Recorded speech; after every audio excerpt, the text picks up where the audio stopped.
So earlier today, we got the first developer live stream for Season 2 of Diablo 4, and we got a ridiculous amount of changes announced with this live stream. It seems that most systems in the game are being changed in some way or fully overhauled. But the main thing I want to go over in this video is a massive change to the endgame content and systems that's not only going to be coming with Season 2, but it's also going to be on the Eternal Realms. And this is focused around the 5 new bosses coming to Diablo 4. And also keep in mind that this barely scratches the surface of all of the changes we got announced, and this doesn't really go into any of the Season 2 specific content or systems. All of this content is coming to the Eternal Realms. So there's a ton of additional content and changes coming with Season 2, but I think the changes we're going over in this video are going to have some of the biggest impact for the game as a whole going into the future. And the basis of this information is that there's going to be 5 new endgame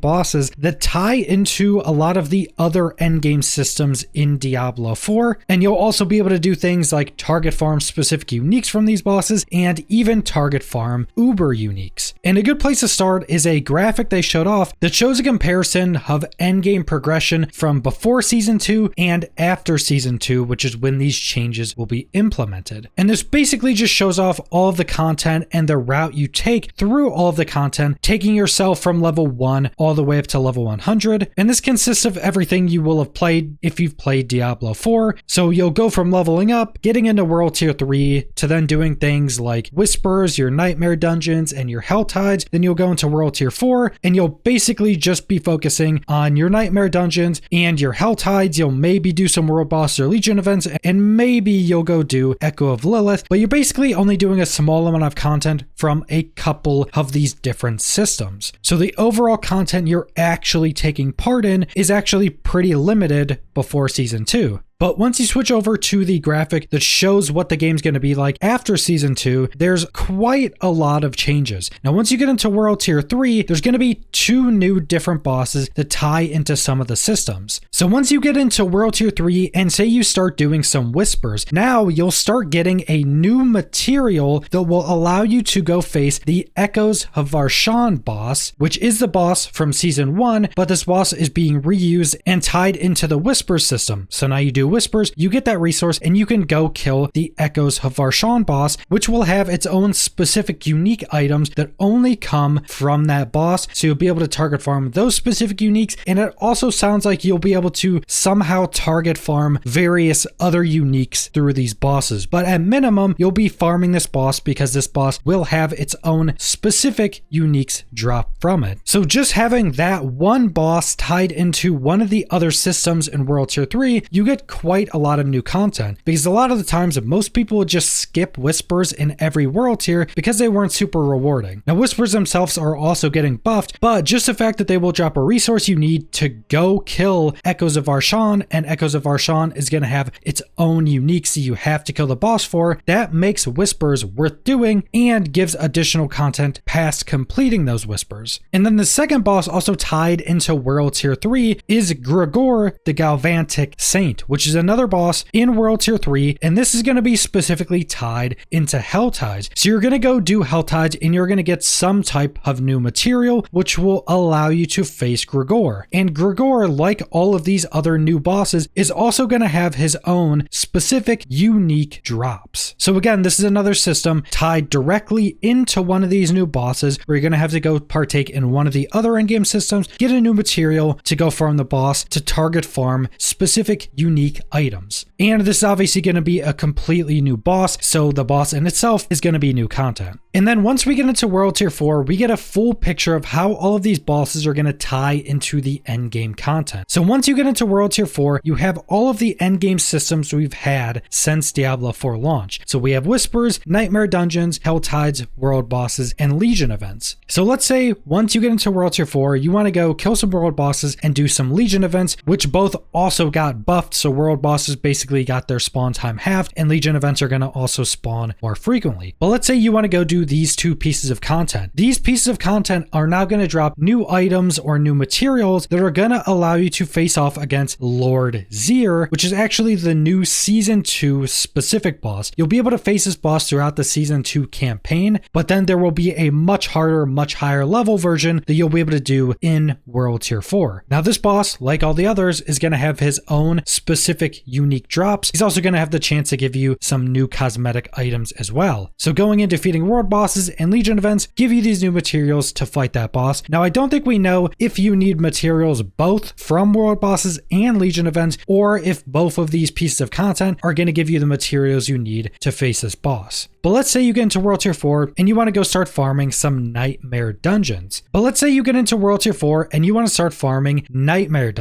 As you're going through and completing Nightmare dungeons, you'll be getting some new items that will allow you to craft a new Nightmare sigil, which will allow you to do a new dungeon where you face off against one of the new bosses called the Beast in the Ice. And I'm not sure if any of these other new bosses are going to have their own dungeon, but it does seem the Beast in the Ice is a completely new dungeon where the boss is going to be at the end of. And like all the other bosses, this boss is also going to have their own specific unique drops. So you can go and target farm this boss if you're looking for this boss's specific unique items. So again, just like all the other bosses we've gone over, Nightmare dungeons now tie directly into this new boss. But then let's say you want to go do Whispers or Hell Tides in World Tier 4. Doing Whispers is going to give you new material to go face off against Echoes of Arshan in World Tier 4, where you can go try to target farm that boss's specific unique drops. And then the same thing for Hell Tides. You go complete Hell Tides, you'll get some new materials or new items where you can go face off against Grigor in World Tier 4 to get his specific unique items. But then specifically with these two bosses, there is another boss tied into them. So from both of these bosses, you're also going to be getting some new items or new materials that will then allow you to face off against Duriel, the King of Maggots. Now Duriel is going to be a level 100 boss. So he's basically going to be a new Uber boss. Now they did say he's going to be a bit easier than the Echo of Lilith because you have to farm up these items, and if you wipe and die on this boss, those items that you needed to actually summon him are gone. So you actually have a cost to face off against this boss, unlike the Echo of Lilith where you just walk in and there's no cost. But Duriel is actually very special in the endgame because not only is he going to have his own specific unique items, which if I would have to guess are probably going to be very strong, but Duriel is also going to be the way that you target farm the Uber uniques in the game. And the developers specifically mentioned that you will know people that have obtained Uber uniques in Season 2 because you can target farm them now. Previous to Season 2, Uber uniques basically didn't exist and you wouldn't know anybody that's obtained one. But with Season 2, you'll be able to target farm Duriel. They will still be very rare, but the developers mentioned multiple times that you'll know people that got them, basically saying that these will actually be obtainable items now. And Uber uniques were ridiculously strong. Most of them had pretty cool effects or would completely change up how a build works or how a build plays, would give you a massive amount of new power, and now you're able to target farm them. So all 5 of these new bosses are basically going to be runoff or additional pieces of content tied directly into all of the other endgame content we've had in Diablo 4 since launch. And then they're also going to play a really big role in gearing because they all have their own specific unique items. And the developers mentioned that there's going to be around 12 or more new unique items coming into the game with Season 2. Now, just like Season 1, all those new unique items will be added into the Eternal Realms when Season 2 is launched. And all of these 5 new bosses are also going to be added to the Eternal Realms on launch of Season 2. So these new bosses are not a season specific thing. This is just a change to the endgame content of Diablo 4 as a whole. These are permanent changes to the content of the game and not season specific stuff that's going to leave when Season 2 is over. And keep in mind, there was a ridiculous amount of changes outside these changes to the endgame and these new bosses being added in. There was changes to almost every system, and then we have all of the new content coming into Season 2 that isn't any of these new endgame bosses. There's a ton of content coming with Season 2 that is Season 2 specific,